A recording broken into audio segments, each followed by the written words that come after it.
Olá, Robertinhos. Estamos bem? Pessoal, vamos então dar prosseguimento aqui aos nossos estudos sobre a função quadrática, né? Já está aí na tua tela aí, ó. Todas as informações que a gente tem que saber sobre o gráfico da função quadrática.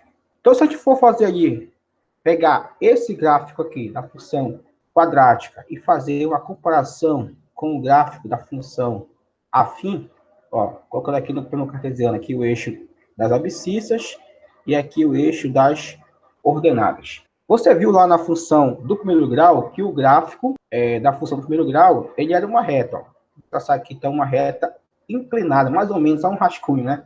E aqui na função do segundo grau, a gente vai ver que o gráfico da função quadrática é essa curva aqui, ó, que tem esse formato aqui aberto, né? Se chama parábola. Outras informações que também dá para você fazer esse comparativo, quem viu lá na função afim, o gráfico da função do primeiro grau corta o eixo das ordenadas nesse ponto aqui, ó. E essa ordenada é o coeficiente b. Já aqui na função quadrática, o gráfico, a parábola aqui no caso, vai cortar o eixo y, vai ser o c da função, né? Se você olhar de maneira geral, você vai concluir que onde os gráficos cortam o eixo y, são aqueles coeficientes correspondentes ao termo independente de cada função, tá bom? O que mais dá para a gente comparar das duas funções ali? Lá na função afim, você viu que o gráfico aqui, ó, ele corta o eixo do x aqui, ó, nesse ponto eu vou chamar de raiz, né? E a mesma análise a gente tem aqui na função quadrática também. Então, eu percebo que o gráfico da função quadrática também corta o eixo do x também na raiz. Só que agora aqui tem um adicional, né?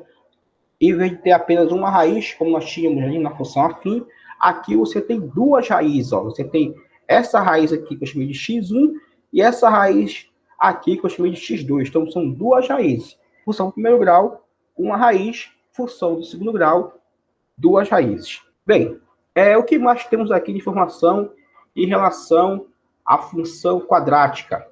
Ó, aqui ele também destacou o vértice da parábola, o vértice do gráfico, que é justamente esse ponto aqui, aonde o gráfico, aonde a parábola, ela muda de sentido.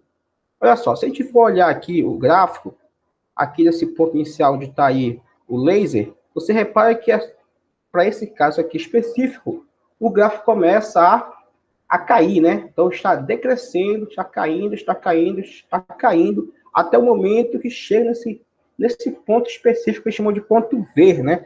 Então, quando chega nesse ponto V, o que acontece agora com o gráfico? Ele começa a subir. Vamos acompanhar aí o laser? Olha lá. Então, repara que o gráfico, ele começa a subir, né? A crescer.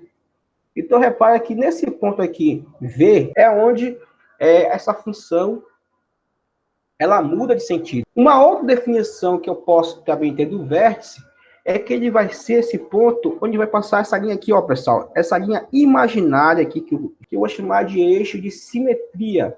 Então, repare que esse eixo de simetria, ele passa bem pelo vértice e é paralelo ao eixo do Y. É tipo um espelho entre os pontos onde as imagens vão ser iguais, mas daqui a pouco um exemplo para ficar melhor para a gente explicar para vocês entenderem melhor, tá bom? Outra informação importante aqui também que a gente pode observar no gráfico, pessoal, é aqui, Robertinhos, essa concavidade, né, que a gente chama aqui, que seria essa boca da parábola aqui, ó. Essa parábola pode estar com a concavidade voltada para cima, que é o nosso modelo, ou pode estar com a concavidade voltada para baixo, tipo é a curva que eu coloquei em azul, tá bom? Quem vai determinar qual é o sentido que vai estar essa concavidade vai ser exatamente o coeficiente A da função quadrática. Então, quando o coeficiente A for maior que zero, ou seja, quando for um valor positivo, a sua concavidade estará voltada para cima, como a gente viu no exemplo anterior, né? Assim, ó. Então, a concavidade ela está voltada para cima.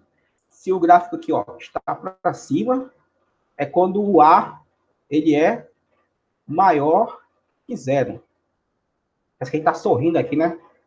Aqui, ó, parece que ele está sorrindo. Fala aqui uma boca pro cara. Pronto, está sorrindo.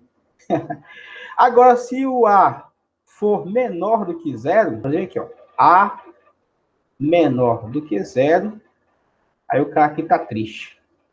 É só uma maneira de você, de repente, memorizar.